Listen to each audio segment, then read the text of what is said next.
All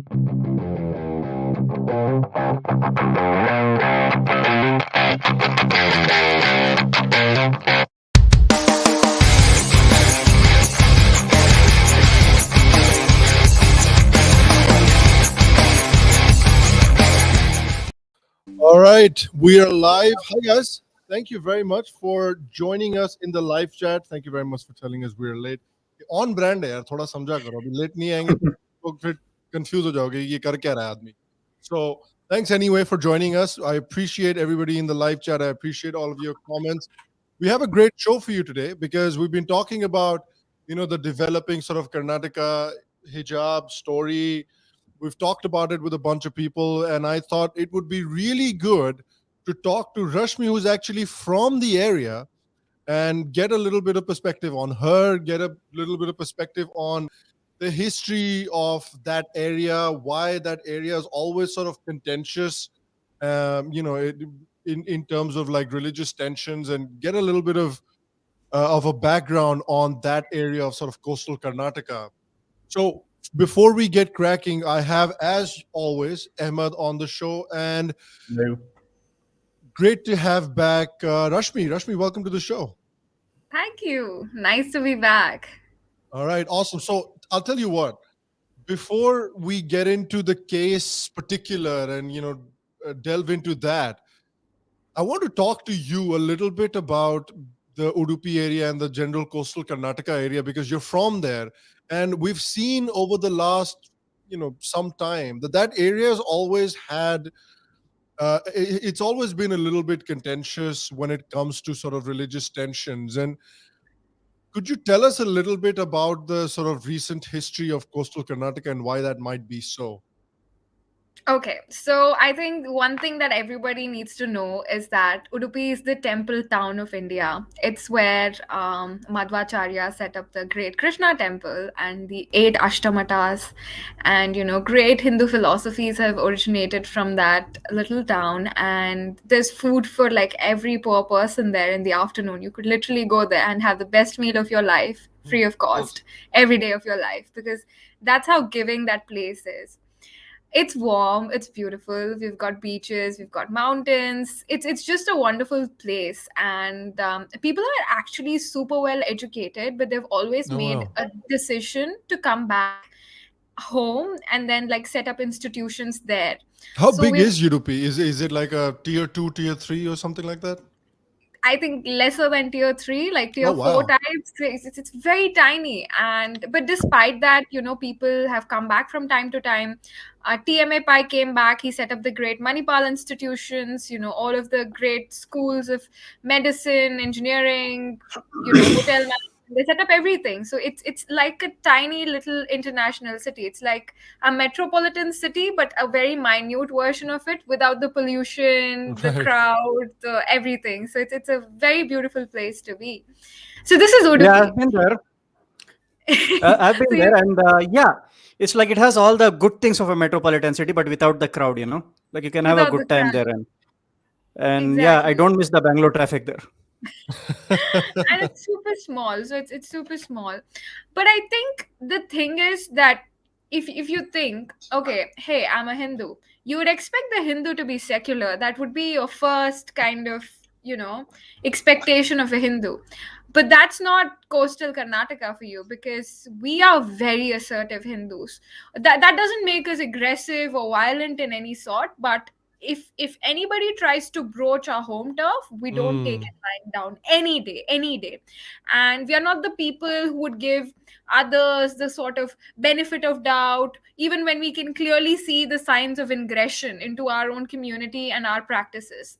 At the same time, we're very accepting of other communities. In fact, one of our very famous pontiffs of one of the famous seers, gurus of one of the mathas, actually used to help Muslims during the Ramadan fast. He used to kind of get free food and all that. But he was a Kattar Hindutvavadi. Our Kattar Hindutvavadi doesn't ingress on people of other religions, but the moment they try to, come to our turf and try to damage us in any way or harm us in any way, we don't take it lying down. So that's the sort of equation.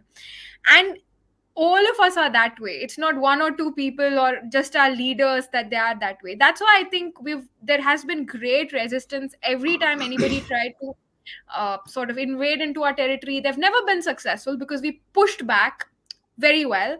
And this Hmm. pushback is seen as, I mean, every time a Hindu pushes Sure, back, sure. That, you yeah. know what the thing is, it's terrorism, it's all of those things. So we're not allowed to push back. Hindus are expected to take it lying down, and we don't do Yeah. it there. That's why we are called this whole sensitive whatever, but we are not that way. We're very accepting, and I think a lot of people can vouch to how welcoming the place is to good people, irrespective of their religion. There's this space for them, for their practices, for their beliefs, for their religion. There is space, but there is no space for their extremism, for their ulterior motives, for anything of that sort. Hmm. And that is something we've pushed back, like, since as early as the 13th century and even before. So actually, we've always been under the sort of princely state, the Wadiyar princely state. So we've never been Yeah. under sort of proper Mughal rule or proper colonization as well. I mean, India was colonized and the Wadiyars were kind of under the Britishers, but we were never directly under any foreign regime. So we were able to preserve that original culture through and through. So I think it's Yeah, I very mean that's pristine. been the case with like most of the South. You know, the it is often said in places like Bihar and UP. You talk to people. My dad used to always say the South was the keeper of India during the medieval times. You know, when most of North India was under pretty fairly brutal Mughal occupation or other occupations, it was Southern India that was able to maintain the cultures, traditions, temples. Like where are you going to find the kind of temples that are in the southern part of India? In the north, they're all gone. They've all been destroyed. It was only the south that was thankfully able to maintain a lot of those temples. And now we can go see them and be like, my God, that's what the temples used to look like. You know, that, and quite possibly those kinds of temples used to exist in the north as well. So that part's definitely true. And that, that brings us around to the entire thing that's happening in the schools as well. And people have already heard me talk about what I feel about. People have heard Ahmed in the previous episode as well. I want to ask you, Rashmi, your sort of 30,000 foot view on what is going on with the Karnataka sort of hijab case, because from what you would read in like the media, from you would read from certain commentators, from even Western media and certain political figures in the West, they're making it into like a fundamental rights issue. They're making it into a religious freedom issue. They're making it into an essential practices issue, where it is none of those things. It is a school trying to enforce a dress code that they have every right under the Indian Constitution to create and enforce. So give me your 30,000 foot view on the issue initially. So I think I see this in two different ways. One, I see it from a girl from Udupi perspective. So Hmm. I was born there, I was raised there, I went to school there, I went to college there, I just did my master's abroad. So I've been there effectively for 22 years of my life. And, all of the institutions there, we have strict uniforms. I mean, it is so strict that even the shawl that the girls wear over their salwar, there are regulations on that. You have to have four folds and it should be pinned here and it should be pinned here. And if girls have hair up till here, you can leave it. If it's here, then you have to get two ponytails. If it's below your shoulder, then you have to get two plaits, and they should be ribboned up in the exact Damn. color of your shawl. That's the level uniformity that we sort of maintain. And I think it's kind of good in the sense that we've always been able to put our differences behind our, say, maybe economical background. People Hmm. would maybe come in a car to the college, or people would be chauffeur driven, or people would come by buses, some people would walk. But the moment we entered the school premises, or the education institution, we would all be like equalized. We would all be the same because Yeah. everybody looked the same. I think humans have that basic perceptional psychology, that what you see is what you are. So basically, if you see everybody that they're like you, then there's very little room for that sort of discriminatory behavior. So that's always been there, that's always been enforced. And of course, as you grow up, there would always be changing rooms for girls who perhaps wouldn't be allowed to get out of their homes without a hijab, or a proper burqa, because of course when they take public transportation there would be some rules that their parents would enforce. So then they would come to the college or to the school, and then there would be a specific changing room for the girls where they would change out of their hijab or their burqa, and then they would come to class, so that within sort of the educational institution and when we were sort of studying, it would be secular. And Hmm. this was a very important essence of our upbringing. And the college, the school where this sort of entire controversy first started, for 35 years they've followed this strict, since it was set up 35 years ago, and for 35 years there's been this strict dress code. Even the girls who started the initial protest, the six of them, they have been wearing the school uniform Yeah. to class, and it's only a few weeks ago that they started this. And on a very personal level, I am friends with a lot of girls, a lot of people who come from different religion, and when they're 13, 14, they really want that freedom, and they want to be seen, and they want that freedom to make that choice, that time. They don't want to be enforced, and if it's allowed, then obviously your parents are going to enforce it on you when you come from that sort of a family with that kind of a mentality. If you come from a family where hijab is compulsory for girls, then the moment you enter school and it's allowed, you would be forced to do it Yeah. because okay, like it's there. And that's one of my Yeah, greatest just fears. just to sorry, just to interject there, Rashmi, just to add to your point really quickly, because it's also important to highlight here that initially, at least initially, now maybe things are a little bit different, but at least initially when the protests were happening, it was those 6 to 8 girls that were protesting, and there was a very large number of Muslim girls coming to that school that were happy to wear the uniform, that had no issues with the prescribed Yeah, uniform as well. Yeah. yeah. Actually, all of them were happy, all of the other Muslim girls and these six girls as well. And when the initial issue started, they were given the sort of permission to attend classes online until the issue resolved, so that they wouldn't miss out on classes. They tried to peacefully broker with them without involving anybody else. But then it was like it was like a planted controversy. They were so intent on making it big that it didn't matter what was being offered to them, what provisions were being made to accommodate them and their sudden needs. In fact, these six girls have pictures online without a hijab. I mean, on Facebook, Yeah. Instagram, they clearly want to be seen, and it's okay. I mean, I think that's all right. You don't have to follow things that you don't want to. And from a broader perspective, I feel that this is a sort of Stockholm syndrome, and the more the women sort of the more the women kind of approve of this, it's easier for the men within the society to enforce these patriarchal norms. Mm. In you can see this abroad. In Iran, there were two girls who were just attacked with acid because they didn't wear the hijab according to the standards of the men in that society. And not just men, it's also women who enforce this. And we fail as feminists of the free world when we support these kinds of claims. I think every woman who's supporting these six girls, I think they are failing feminists, because by the end of the day, more Muslim girls are going to be forced to wear the hijab just because this movement gained approval from mainstream society. We can see that a Kashmiri girl, the Muslim girl who actually topped the Kashmiri board exams, Yeah. is getting death threats now because she just does not wear a hijab, and it's not her choice. So these things have that kind of a effect on society, and I think this is the broader thing that's going to happen within society because of this controversy. On a microscopic level, I feel this is a manufactured issue. It's not Um, fair, and uniform is important. Yeah. Yeah. Ahmed, anything to add there? Wait a minute. I'm experiencing. Can you hear me, Sham? I can hear you just fine. Are you not able to hear Yeah, me? yeah, but I can see you and hear you, but I somehow can't see Rashmi. Oh, really? You Yeah, might. can you see her? Can you see her? I can see everybody just fine. So you might want to just exit and come back in really quickly. It might be some. Yeah, technical I'll glitch just sometimes that refresh happens. 1 Yeah, minute. just exit and come back. Yeah, I do agree with you there.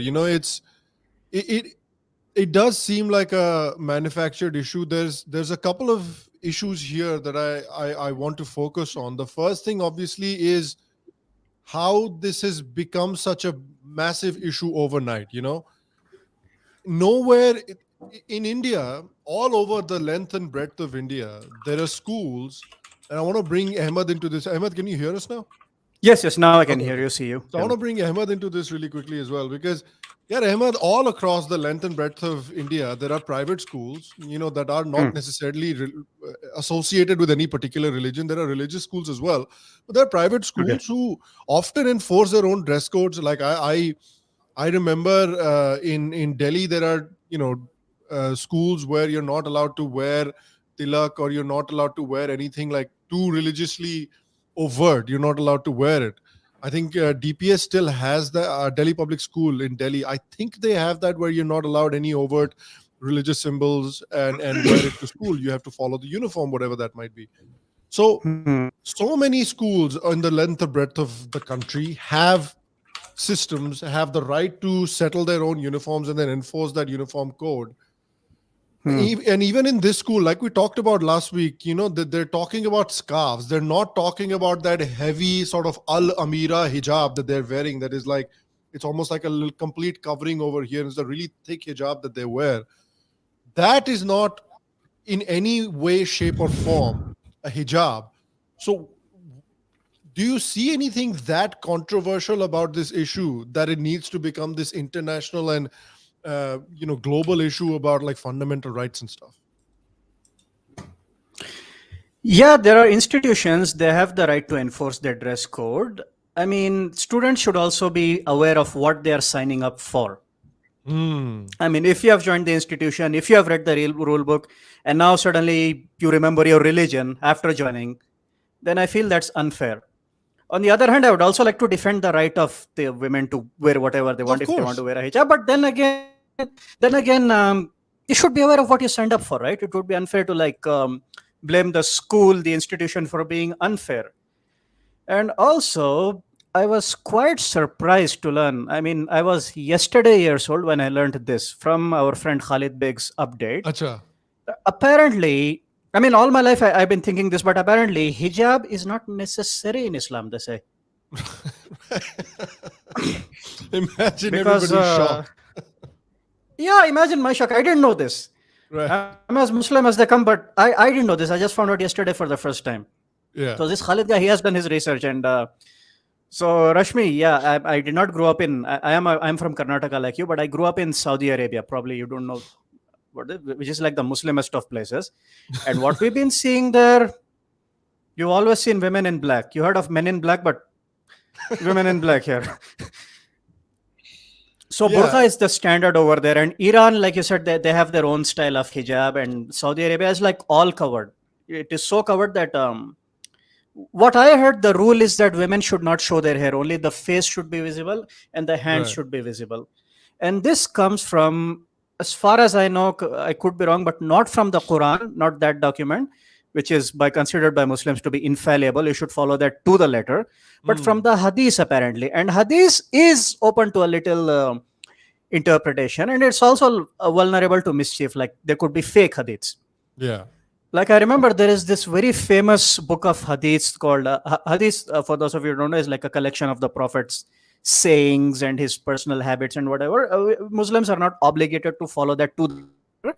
It's more like a recommendation. To be a good Muslim, follow this. And there is a famous book called the Fazail Amal. Most Indians have this in their home. So once an old elder uncle who came to our house, he was like a proper mullah, beard and everything. And he saw that book and he was like, throw it in the fire. What is that book doing here? Why? Yeah, why? Because I'll tell you the kind of ridiculous nonsense there was in that book. Like apparently, women, that book said, I kid you not, women should wear burqa, parda, hijab even when they are alone in the house, it seems. Because God is always watching. That's why. No, listen.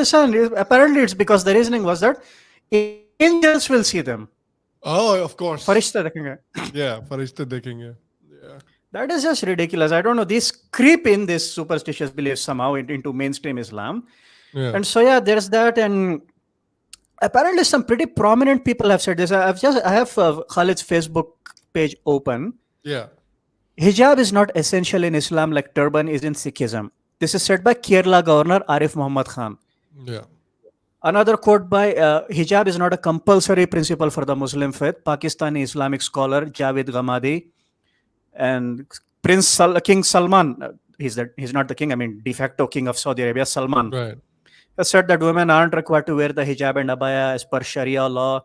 And some Maulvi Sheikh Ahmad Al Ghamdi from Saudi Arabia again, he said, abaya is not mandatory as per Islam's teachings. Abaya is not mentioned in the Quran everywhere. Women have Hmm. been asked to dress modestly, and that is open to interpretation. Right. Hmm. Yeah, that's the point that we're talking about sort of here on this podcast as well, Rashmi. That what I find very interesting is if you I don't know if you've been following this issue and how it's being handled in the court and what the arguments being made in the courts are.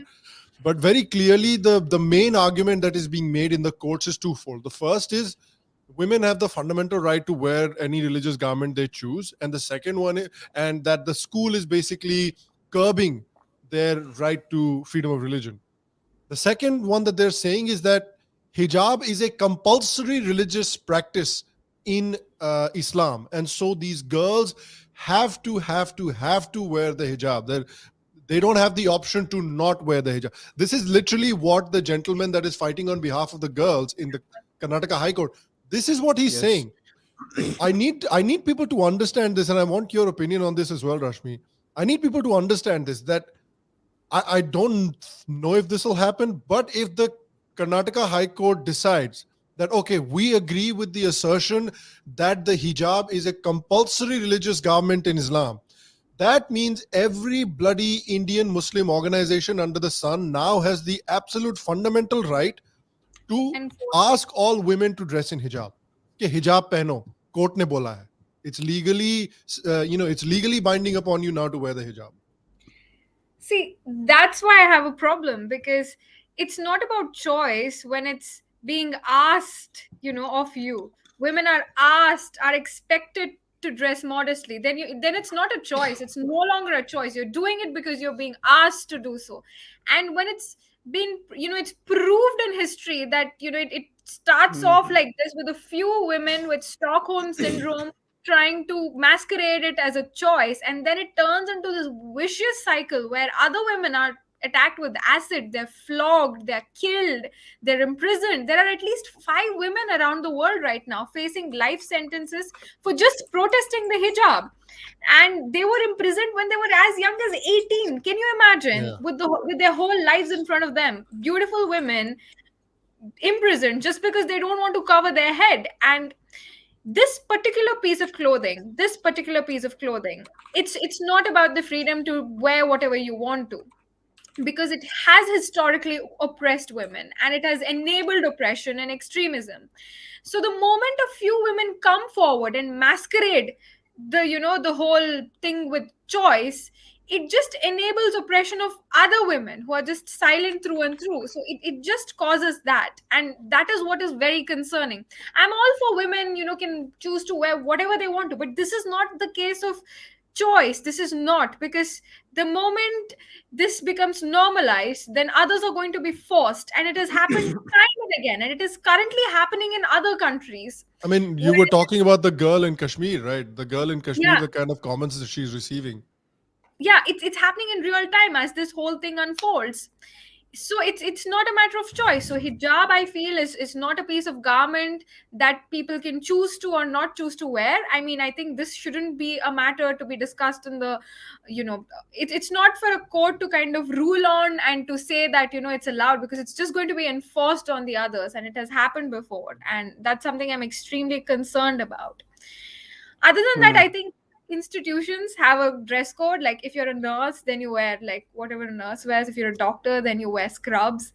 So I think it's institutions have a dress code, because it mandates profession equality and all of that. And I think in a secular country, it is very essential for us to be more similar than different, Hmm. and a school uniform just enables that, especially when people are extremely young as 13 and 14. This is the, I mean, teenage is when you're like young, wild and free, and you're on that whole YOLO path in life. So I think at least this is when everybody like absolutely needs to look the same, so that they don't have any stereotypes, strong stereotypes, or that kind of thing initial start with. Yeah. But that being said, there are many private schools, there are many religious sort of educational settings where people if they feel absolutely uncomfortable because of the way that they're raised with the current norms in public funded institutions. This is very important to be noted, that the controversy started in a Karnataka state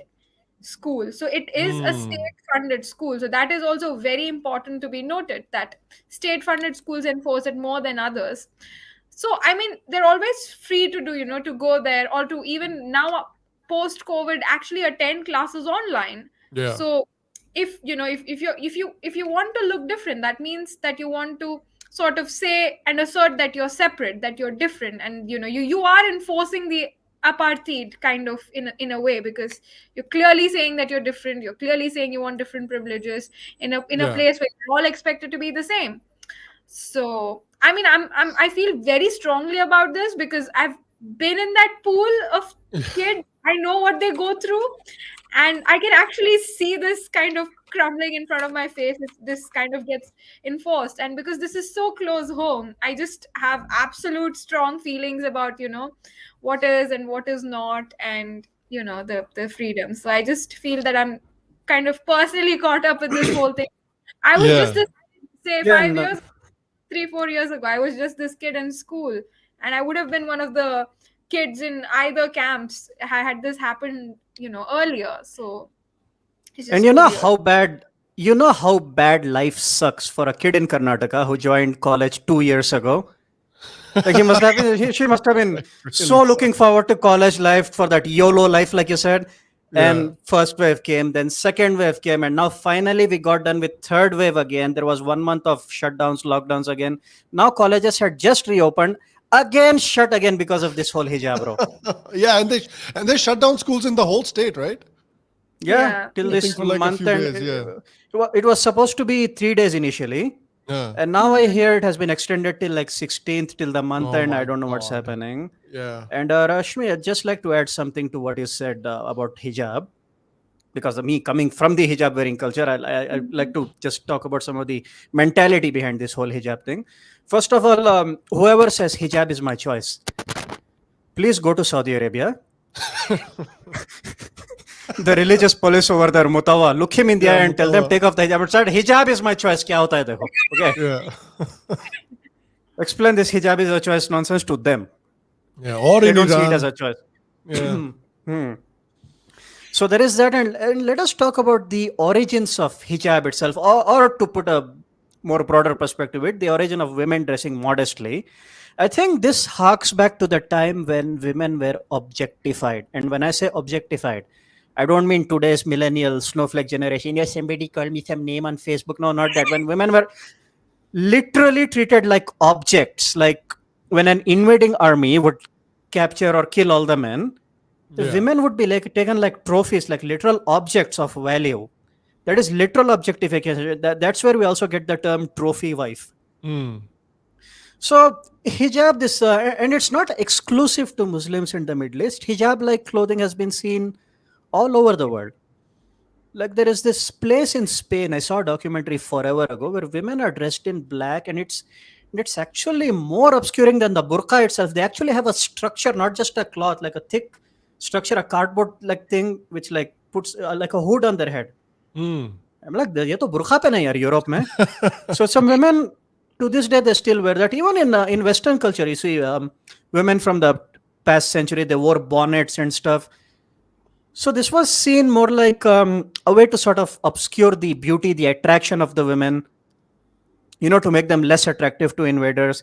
And some cultures have really taken it to the extreme, like this. Have you heard of the Apatani tribals in Nagaland, No. who wear nose piercings? Like Mm. it's almost a form of disfigurement, you can say. Yeah. So that is the logic reasoning behind hijab, and some people in this modern era they still continue to do that as part of their culture. Although, and yeah, and like I I said, I was surprised to know it's not part of it. Just continue, Huh. Sham. You're saying what? So I was gonna say that I Hmm. understand, back in the day you made certain rules based on the context of that time. Today, Hmm.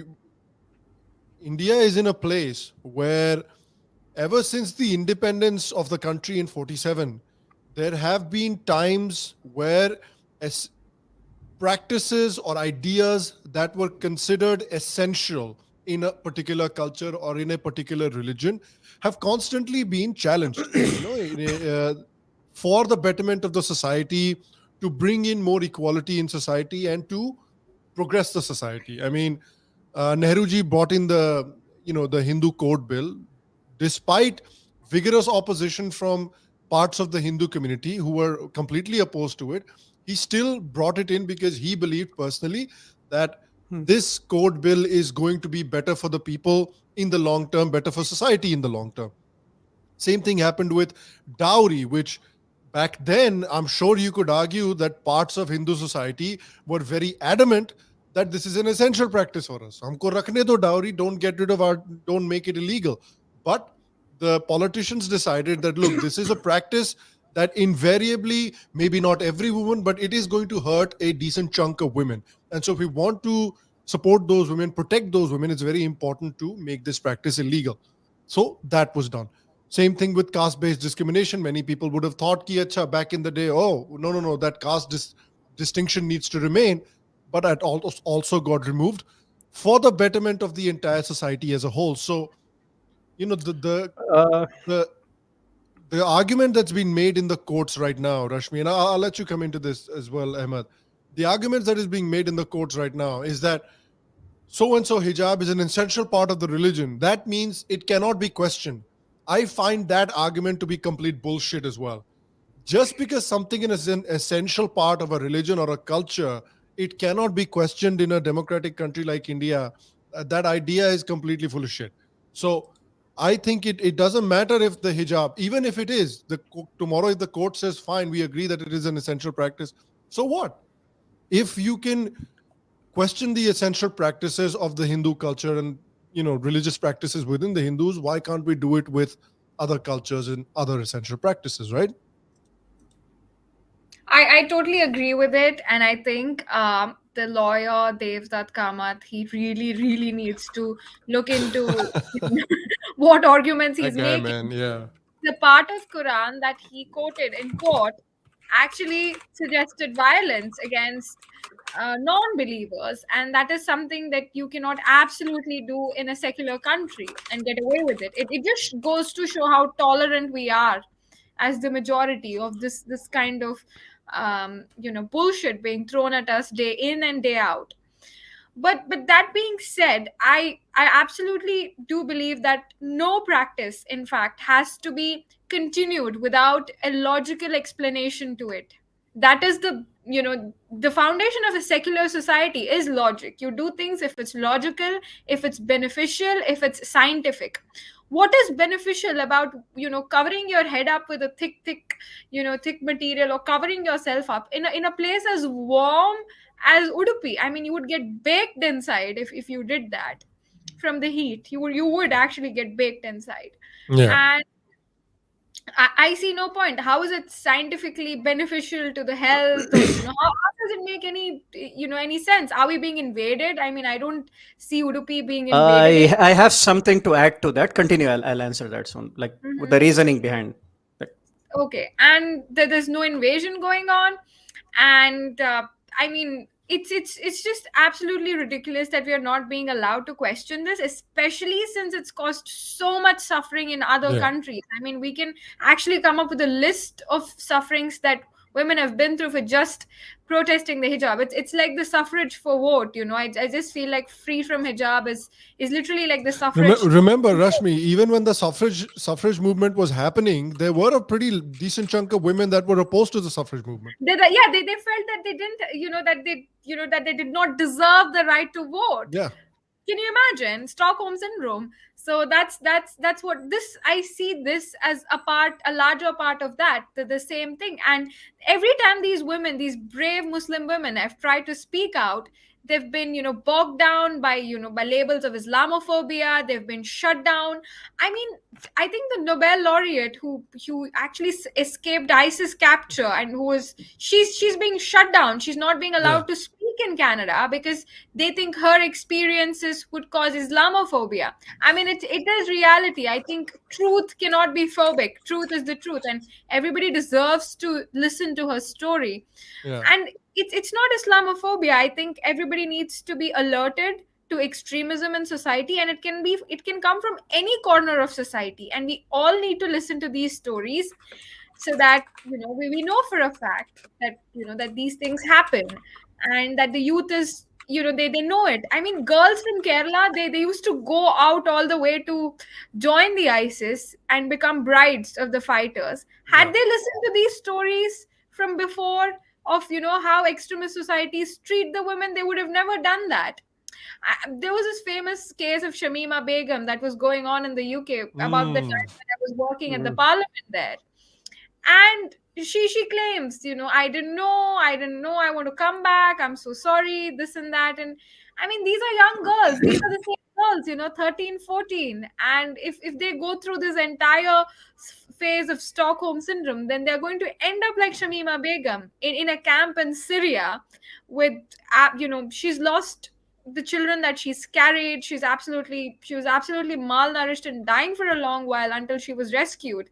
If she goes back to Bangladesh, she's going to face a death sentence. And, you know, UK is refusing to take her back. That is what Yeah. life is going to look like. And in this sporadic moment of, Stockholm syndrome that a few women have suddenly found themselves in, other women are going to pay the price inadvertently. And that's what we've become as a collective society, failing feminists. I Yeah. remember the Shamima case. Yeah, she had said something on the lines of, "They're not letting me back into the UK. What did I do? All I did was join the ISIS. That's all. No big deal. All I did Come, was aa join jao." the ISIS, man. Yeah. Yes, there's actually footage of her saying some nonsense like that. Yeah, I do remember that. Yeah, just about hijab, I wanted to add a few more points. I told you the historical context. Why? Because women back in those days, in the old days, some of them, they saw it as protection. Somehow it made them feel secure from invaders who wanted to capture them or whatever. So yeah, you were asking Rashmi, like, why? What is the reason behind wearing that, like in Mangalore heat and all that? But the thing is, some women see. First of all, let me give a disclaimer. I'm not justifying the hijab or anything. I'm pro-choice. If women want to wear it, they can. I'm just telling you the mentality behind it. Why some women still want to wear that, despite the Mangalore heat and everything. Because some women, their mentality is like, especially in poor neighborhoods and all, where it's a rough neighborhood, that kind of place. If they don't wear the hijab, they actually feel exposed and vulnerable. Wearing the hijab makes them more comfortable. They feel that it protects them from the male gaze. Because especially in poor areas where you have men who don't have much opportunities, don't have much hopes of being with the women, those men can be predatory. They can like ogle at them, stare at them. So that's why some women, they feel more secure wearing the hijab. If it's Mangalore heat, if it's uncomfortable, they'll feel even more comfortable if they don't wear the hijab. So that is the thing. And as for the question of, is it an essential practice, like that's what the argument going on in the courts right now, right? I would say, I would really suggest, involve the ulama, the scholars of Islam, that the Muslims, they look forward to. I mean, Muslims, let's face it, they are in conflict with Indian law right now. They won't really they won't really buy it if you say this is in the constitution. So what I would say is, involve the community elders, involve the ulama. Even I don't know a lot. I'm not an alim. I'm not a scholar. Even like I said, I just found out yesterday about this thing. So let's, if the ulama can get together and issue a fatwa or something, saying that this is not an essential practice, then I hope we can reach some kind of solution. So get the scholars involved is what I would say. I'd just like to Yes, add Rashmi. something. Mm. I feel that the sort of toxic male gaze, it does not differentiate whether a woman is wearing a bikini or a burqa, or Yeah. if she's old or young, or Hmm. a toddler, because we've seen such crimes happen with women of all ages, with women wearing anything and everything. And All I think it's communities as well. psychology, all communities as well, and I think it's a totally different psychology. And secondly, I think we've come forward as a society, at least coastal Karnataka, to an extent where women are in a position to actually take down men who are, toxically, sort of staring. Because as a society, we have reached that stage, at least in coastal Karnataka, where we can. Not all sectors, Rashmi. Not all sectors, Yeah, but because the there are point some I areas think, like The that. suffrage be that? Shouldn't the yeah, suffrage be that? About, not yeah. having to cover Hmm. yourself up, so that even if there are certain sectors where that's not a norm, shouldn't the suffrage be actually about going forward in a way that actually enables us to. Ideally, ideally it should be. I agree with that, but I'd say now it's down to the woman. If she feels more secure wearing that, then let her. What can See, we do? Is what I'm saying. I agree Hmm. with freedom of choice completely. If you want to wear the hijab, that's your business. Have at it. If you feel happy, secure, I have no issues with it. But the point is, the fundamental issue here is, in Rajasthan right now, the Rajasthan government has a campaign which is talking about, ghungat uthao, dunya dekho, right? They're saying get rid of the ghungat, man. What, you don't need it anymore, and they are advertising this in very rural areas. Chote chote 200 300 logon ke gaon mein bhi jaake they're showing this ad. They're saying, why are you wearing a ghungat in bloody 2022? Get rid of it. Go see the world. Be an independent woman. So it's it is a difference in standards, right? It is a difference in standards about wow, what we are telling the Hindu women of Haryana, what we are telling the Hindu women of Rajasthan, and what we are telling the Muslim women of Karnataka. I don't believe in my heart in any way that Muslim women are any less or any more or any less rigid or any more rigid than the Hindu women. Muslim women are women, Hindu women are women. Both of them, you know, need to be provided the institutional and social support to be able to take their own decisions. If we just tell them that theek hai, if men are staring at you, then do what you need to do. Whereas I understand that point, I just personally feel that does a little bit of a disservice to them, because fine, the girls that want to wear it, they'll be happy. But like you said yourself, Ahmed, that you come from Hmm. you understand the culture, and you see how on at least certain women this garment is not really a choice. This is something that they have to wear in certain families. Now those women who maybe do not want to wear it but have to wear it because of societal pressure, या फिर familial pressure, Hmm. unka to their to life gets ruined na, because we are telling Wait, them, sorry, we that can't help you. is the difference between India and Saudi Arabia, na? Yeah. In Saudi, it's not a choice. A woman goes out without a hijab, the mutawa will come arrest her. In Yeah. India, no. If you want to wear a hijab, you can. If you do not want to wear a hijab, you still can. Yeah, but But if then you don't, then the society will kill you here. I mean, I've seen many that's what I'm rigid saying. families that have absolutely gone out of their way to disown their daughters, or kind of create a fuss Yeah. and kind of create this whole scene. And I think that these suffragists, they just enforce it in so many different ways. I used to be one of those who was like, you can wear whatever you want to. You want to wear a hijab, wear it. You don't, you don't. But then I saw the suffering, and it kind of outweighed the sort of, oh, it's my choice kind of smaller construct. So that's why I just felt, I resonated with Sham when he said that we should perhaps create institutions which will actually support women who would feel otherwise, that, okay, I'm feeling insecure or anything, sort of create that framework. And Yeah. we should constitutionally sort of make provisions for that, because we have right to equality. But I mean, that's about where it stops. And then it's all about, oh, if you feel like this, then you better cover yourself up. Because Yeah. in fact, many leaders have gone out and said, oh, a woman gets raped because of what she wears or the time that she's out at, or it's because of her own mistakes. They've Yeah. been told this over and over and over again. And we've always had a problem with that. And I think this is the same thing too. I mean, if a woman feels insecure, then it's the problem of the society, and the society needs to solve it and not tell her to cover up. Yeah, like And in Uh, Rajasthan and Haryana, for instance, I think the government needs to. I'm in favor of that campaign. Ye ghungat hatao, dunya dekho. Like, if you want to wear the ghungat, that's fine, but that is not how the world is. If you want to get rid of the ghungat, if you want to walk around the way a man walks around, where the man doesn't need to wear a ghungat to feel safe or feel free or feel enlightened or anything like that, you can also do it. So you can see that the governments there are trying to provide at least some institutional support to the women there in freeing themselves of a garment that maybe doesn't have a place in 21st century India. What I was I am recently arguing, yeah, go ahead, Rashmi. I was recently in Uttar Pradesh actually, and I've heard stories that, oh, you don't step out after 8, and this happens and that happens and all of that. But I stepped out here because, hey, like, free woman, 21st century, anything happens, it's the problem of the society, not my problem. I had to actually go Correct. get a few medicines that I didn't have, and I actually had to step out, and I stepped out.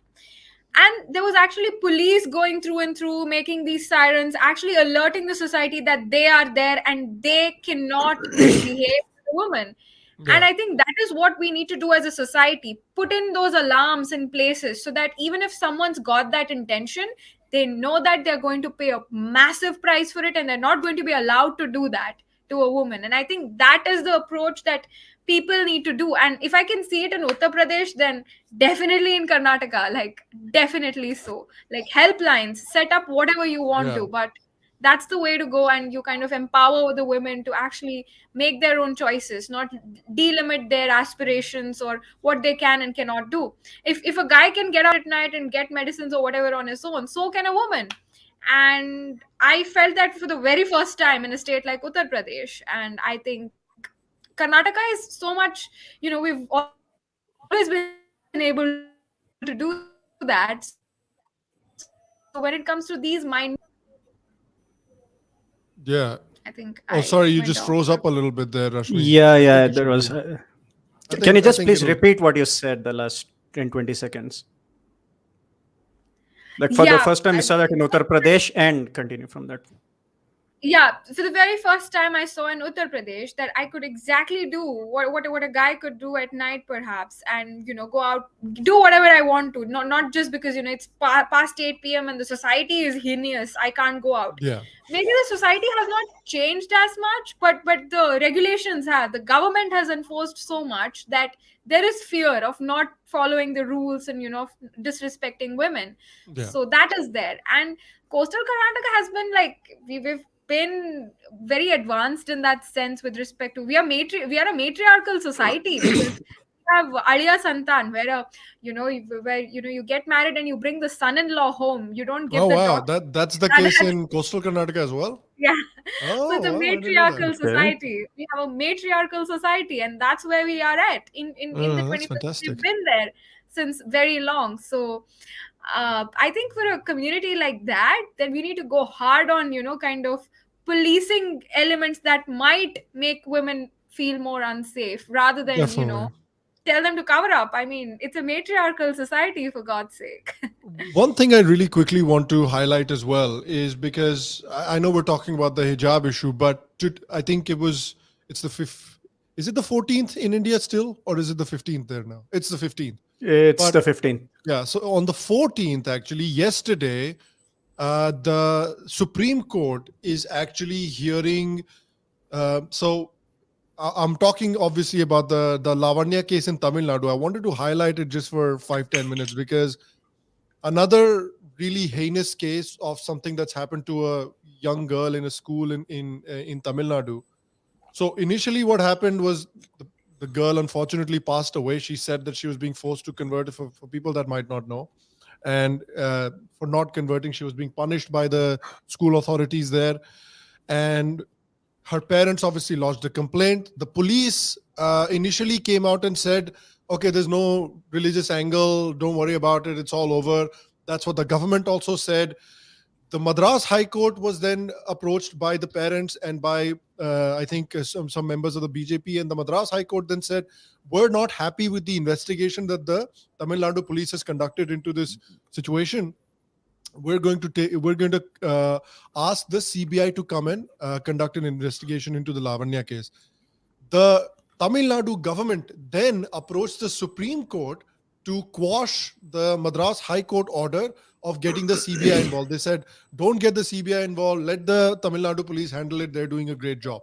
So yesterday was the first day that this issue was being heard in the Supreme Court. And I think it's very important for people to be aware of this issue, because I think often in society, I have personally felt that what we are guilty of is when something happens to a person like Lavanya or anybody else for that matter, we make a huge hue and cry. Hum chillate hain, we get very angry, but then a week later, Lavanya is forgotten, Kishan Bharwad is forgotten, Rupesh Pandey is forgotten, Kamlesh Tiwari is forgotten, and it's a litany of such people, unfortunately, who get Asifa is forgotten. forgotten. Exactly. Asifa. I got reminded of Asifa because even during the Asifa case, there was a controversy involving the CBI. Now, the narrative Hmm. was that Hindus are objecting to are trying to protect the rapists. In fact, Yeah. the march that they are taking out, you can clearly see with your eyes they are holding a board saying in Hindi ki isme CBI ki janch karai jaye, because Hmm. apparently the local police was compromised.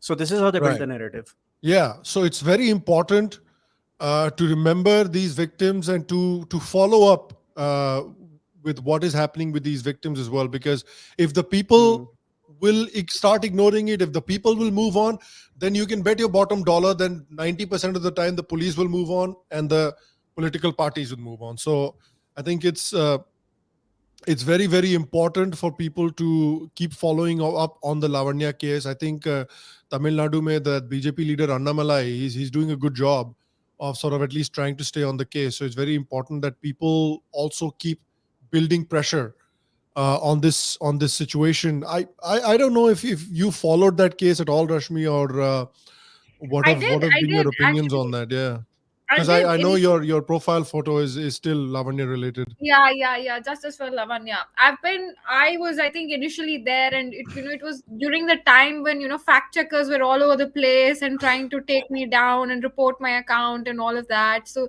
I've been associated with the case since, and in fact, I went out in Udupi with placards and all of that for a sort of show of solidarity. Yeah. I've been trying to do my best, but Tamil Nadu is uncharted territory, and I honestly feel that we do need to do more.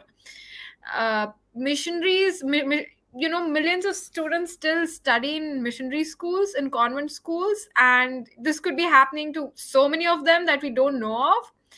We have collectively failed as the Hindu society to actually escalate this. I mean, no matter what, the one thing that I have massive respect for, within the Muslim community is that they rally around their people, no matter what, and that is Yes. something you rarely see within the Hindu community. And we So tell try me, doing our. Rashmi, one thing. Have you ever seen a Muslim hold a placard saying, "I'm ashamed to be a Muslim"? You got me. Yeah. I haven't. Yeah. You're not gonna see Neither it. have I. Nobody has. It's like Yeah. a unicorn, doesn't exist. Doesn't exist. Maybe you Hmm. can be that unicorn. No. No, there's no need. Like Really? There's no that's need my for entire that. problem with this bloody community. Okay, I know. anything happens, why do you have to go and apologize? You didn't I do the know. crime. You didn't Like do the crime. if what Taliban is doing in Afghanistan, does Ahmed Sharif have to go and apologize? No, Why? Why does he have to go and apologize? he If doesn't. somebody did something in bloody Uttar Pradesh with akhlaq, why do I have to apologize? I was not the one looking for akhlaq. I was not the one looking for Pehlu Khan. Why do I have to apologize? Why do I have to stand there with a placard, look like a complete fucking jackass? अरे मेरे से गलती होगी. I haven't done anything. Why are you being so sorry for something that you had no hand in? But It's the most isn't that infuriating tendency? quality of this community. But isn't that tendency to kind of be that all, oh, I take responsibility, I'm the nice person, I kind What of it is. condemn my entire It's society. virtue signaling. It's virtue signaling. It's That's all it virtue is. Just signaling, it's superiority complex, some sort of little bit of maybe brown sepoy moments as well. And I'm Yeah. actually, one thing that I appreciate about the Muslim community that I said is that you guys rally around each other and you don't have that entire kida of getting approval from anyone, or kind of apologizing for everything that's happening around the world. You don't have to. And yeah, you are the person that you are, and if you haven't done anything wrong, then you don't have to apologize. So Yeah. yeah. Yeah, it is the like most like infuriating quality in the Hindu community. At least for me, like apologizing for other people's mistakes is the most infuriating quality I can think of. like You when can be a Boko good. Haram kidnapped Mhm. when Boko Haram kidnapped 200 schoolgirls in Nigeria. Yeah, Of course, I condemn it. It's a horrible thing to happen, but I didn't go out say holding placards saying ashamed to be a Muslim or whatever. Why? yeah. It's You can not. be a good human Yeah, within any religion. It's not the you can be a good human and follow any religion, Yeah. but you just can't, Ye- kind of have to separate the two, I feel. Yeah. Hmm. Yeah. The one. It's almost like they're looking, like Swara Bhaskar is like salivating at the mouth to find the next thing that some Hindu does in some far distant land. And unka placard taiyar hai. She just has to write the text on it. The placard is ready. Yeah. You almost get It's the just feeling that these people keep praying. If like somebody is assaulted, beaten up, violated anywhere, it's like, please let the victim be Muslim. Please let the victim be Muslim, so I can virtue signal. Yeah. That's exactly And I what it think it's is. a great gravy train as well. A kind of, calling out Hindus is a very big gravy train. It's economically very lucrative, That's what. socially very, this is great social capital. I think it's academically a huge curry train. You get promotions within the history department in no time, and you get publishers within no time. It's a very lucrative gravy train to be on. So I don't blame them. I mean, they're just looking at their personal profits by the end of the day, I feel. My eyes Ah, honestly were watering, Ahmed. My eyes were watering on seeing how much money Rana Ayub and Saket Gokhale have been able to raise based on just abusing Hindus and filing some bullshit PILs. I honestly, मैं तो honestly बोलता हूँ यार, दिल से मैं बोल रहा हूँ कि अगर आप young लड़के हो, you're trying to make a life for, लड़का लड़की whatever, trying to make a life for yourself, start abusing Hindus on social media यार. What a career you can have. What an incredible career you can have. You can make so much money for you and your family. You can contribute to your community. Like the amount of money they've been able to raise. Holy shit. It's incredible. yeah, that's all this building the narrative thing reminded me today suddenly of another very funny case that happened somewhere in North India. A Muslim man was beaten up, Yeah. and this video was shared a lot. Yes, it is true, very true. A Muslim man was beaten up, and they muted the video and they shared it. If you unmute the video, you'd realize that the Muslim man was beaten up by other Muslim men. There you go. Yeah. So what? We Muslims can't fight among ourselves, huh? What is happening in this country, man? Can't even fight among ourselves. क्या कर रहा है मोदी? क्या कर रहा है मोदी? अब मुस्लिम सड़क पे लड़ाई भी नहीं कर सकता. क्या बकवास है? Exactly. Yeah. Fighting is all right, man. That's what Ravish Kumar should say on prime time. आजकल मुस्लिम सड़क पे खड़े होकर क्रिकेट के ऊपर लड़ाई भी नहीं कर सकते. डर का माहौल है जी. डर का माहौल है. हवस का माहौल है. Yeah. That's what they should be talking about. Yeah, I just hope, I really do hope that what people get out of this entire thing, because are two things.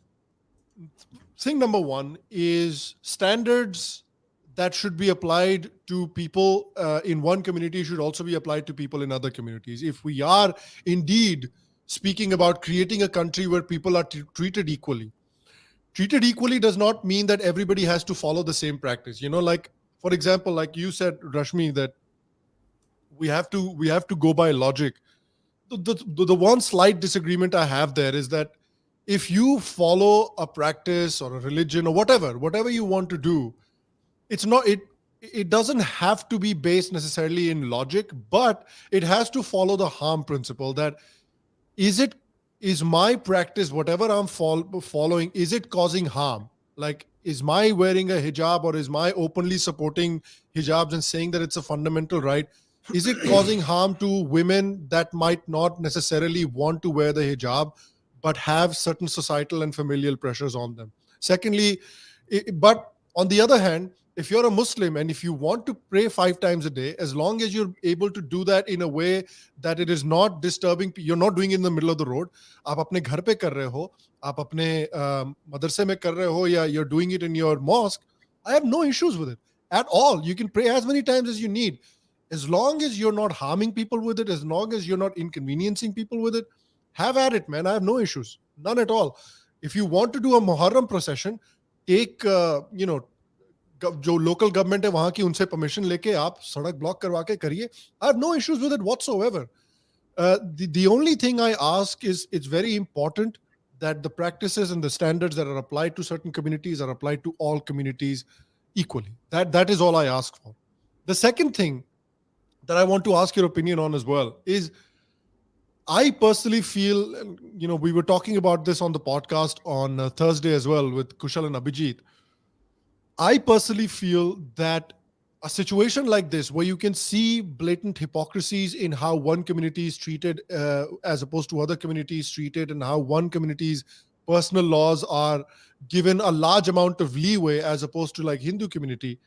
I do think this could be the fillip that Indians need to really start pushing on for the Uniform Civil Code. I think this could be a catalyst for people to start really asking for. Do you feel that way as well? I don't think, I mean, I think Uniform Civil Code is the need of the hour. And I think like a secular country actually meant that we were all the same, but then they ended up making the country ultra religious by introducing personal laws for different religions instead of actually just going with the word secular, because that would mean you're all uniform, and that would actually mean that the same law would apply to everybody, because the state and the religion are separate. But unfortunately we've become ultra religious because Yeah. the state is invested in each and every practice and each and every religion so intensively that you can actually quote the Quran in a court proceeding as a legitimate piece of material, though the state claims to be separate from the from religious from religion. So I think it is the need of the hour, but I think it's going to end up with because of course who's going to enforce it? Politicians are going to be responsible for enforcing this. What do Hmm. politicians want to do? They want to win elections by the end of the day. So three, then there are what do people want? Different people want different things. So I mean, when it comes to enforcing something that is good for the society, the entire society is not going to want it in that sense. They're going to come up with protests. There are going to be factions. I just feel like we're going to end up with another weak law, just like the anti-conversion bill in Gujarat or the proposed anti-conversion bill in Karnataka, which is all words, and it's just fluff. There's nothing in it that's going to actually benefit in any way. And the second part is that I feel our judicial system is very weak. I mean, if you try fighting a case, it's going to you're going to die, perhaps before you have better chances of dying before getting a conclusion on it. So Yeah. we need to be better with enforcing the laws than making new laws. We just, our constitution is the biggest in the world, but our judicial system is the worst. So I mean, there's no point to having rules when there's no enforcement of these rules, a timely enforcement of these rules. So I think there are all of these factors that need to be looked at, and because it's such a huge country with such intricate dynamics, we need to arrive at a solution in different dimensions. We need to ensure that we have appropriate, measures to enforce this, so that it doesn't later become a controversy like this, where you can just quote something and then be like, "Oh, this is my right," because there's actually no way to enforce it properly within society. So Yeah. I think Like you that said, like you said earlier in this podcast, like there's also the right in this country, a woman has the right not to wear the hijab. But like Hmm. you said, their families hound them, they are behind them.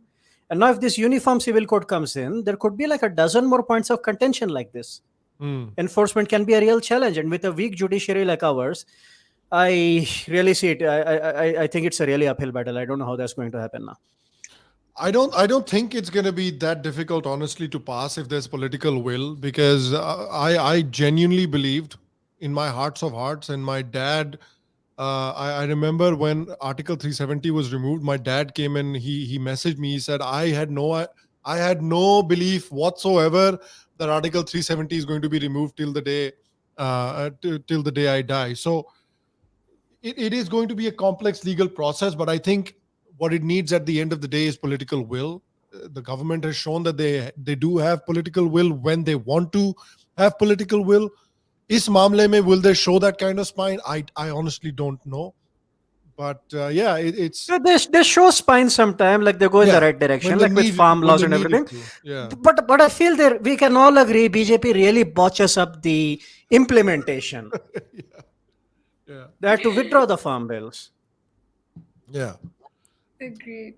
yeah. They had to withdraw it. Well, that was obviously political considerations. If the Yeah, Punjab elections were I not would. happening, they would have not probably withdrawn it. Punjab and And UP the elections. CAA does not have, I mean, CAA was passed like a long time ago. And I think I've got more gray hair since, the bill was passed. But there's no framework to it. What is it? Nothing. It's just in principle out there. There are no rules, there are no laws. I mean, it's just out there. So I have serious doubts. I think the moment they talk about it seriously, there's going to be more protests, there's going to be more this thing. And by the end of the day, we're not going to get anything out of it, despite Yeah. going through that entire phase. We went through a very bad phase during CAA, and for all that's worth it, I mean, there's no framework Yeah, it despite still going hasn't through been that notified, by the way. Yeah. yeah, I know, and despite that, there's nothing, and we're just getting older by the day. But regardless, we still took in refugees from Afghanistan. Yeah. Yeah. That's a good thing. Sikh Yeah. refugees. 100%. That's a good thing. And I do hope that the government on can show some on a spark. temporary Yeah. visa, and Yep. their state is very Okay. bad. The moment they get, people need an Aadhaar card. They need voting rights. They need to Yes. have IDs of a card to actually function, to get a proper job, to actually, get into educational institutions, to avail scholarships. These are people who have left behind properties and everything, and they can't live a normal life here if they're not supported in that way. I mean, that's the reason why so many refugees from Pakistan still live in slums in India, because they just don't have the proper documentation to do any better, to get Yep. education, to get food, to get ration, to get any of the state benefits. That's why this is problematic. They need to be given citizenship. Yeah, that's the thing. Yes, and the government tried to bring in a law that would improve the conditions of these people, and thousands of people objected to this law. Like, what is Yeah. happening? What is wrong with them, man? Yeah, that's the point at the end of the day, that it's all well and good announcing that you're going to bring in a law and improve the lives of these people. It's a whole different thing to actually bring in the laws and help these people, because it's already been 2 years. These people have been living as refugees, like Rashmi said, in these camps for a number of years at this point. So जब तक ये law notify नहीं होता है या फिर extend नहीं होता है, इनको आधार कार्ड नहीं दिए जाते हैं, तब तक their lives are not going to improve. And talk is cheap, action is hard. So let's hope that they can actually follow through on that. I'd say that's a good place to end our discussion for today. I think we've been able to go over the hijab issue on a number of episodes, and I'm happy that I was actually able to talk to Rashmi about this, since she's from the area. She can offer us a perspective that a lot of other people can't. So I appreciate, as always, Rashmi, you coming on the show and giving us that perspective. Thank you for having me. Yeah, 100%. And thanks as usual, Ahmed, man. Thanks for chatting with us. Thanks for offering your perspective as well. Hopefully people have been able to gain some meaningful stuff out of these discussions. As usual, if you'd like to follow Ahmed, you know where to follow him on social media: Instagram, YouTube. It is at Ahmed Sharif, and on YouTube it's just Ahmed Sharif, right? Yeah, and also I'll be in Indore, performing in Indore on what is that day? Yeah, 19th I'm performing in Indore this Saturday. I'll be in Indore, and 25th in Delhi. I have Do two you shows know this do you month. know where yet? Location pata hai abhi tak? No, अभी तक पक्का नहीं हुआ, but I know in Indore for sure and Delhi. Okay. You Waiting should for the come to producers to Lucknow. get- Go perform Yeah, in yeah, Lucknow. I will be in NCR for a week starting 21st. I will try and make it to Lucknow. I have some friends in Lucknow. We've been making This is plans. where everybody is right now. You should perform here. And Rashmi, where can people find you? They can find me on Twitter, on Instagram, on Facebook. And what's the handle? Rashmi DVS. So Rashmi Rashmi DVS Samant. everywhere. Still It's find- on Instagram, Facebook. It's Rashmi DVS everywhere.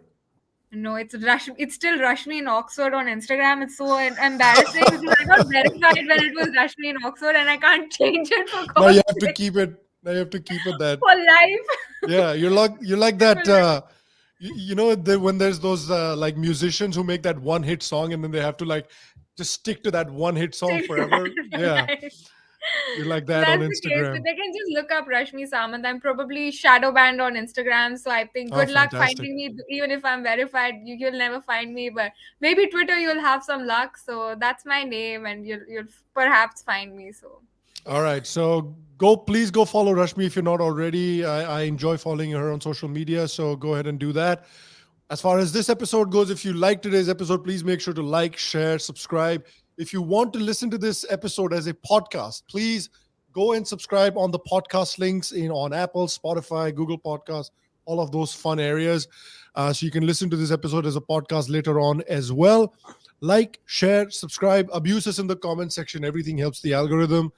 And if you want to, listen to more Patreon only stuff, if you want to become a member, if you want to support the show, become a member on Patreon and on YouTube. Other than that, we'll see you for the Thursday podcast. Yes, Thursday podcast, 8 p.m. Indian Standard Time, 8:30 a.m. Central Standard Time. Until then, stay happy, stay healthy. We'll see you soon. Tata, bye-bye.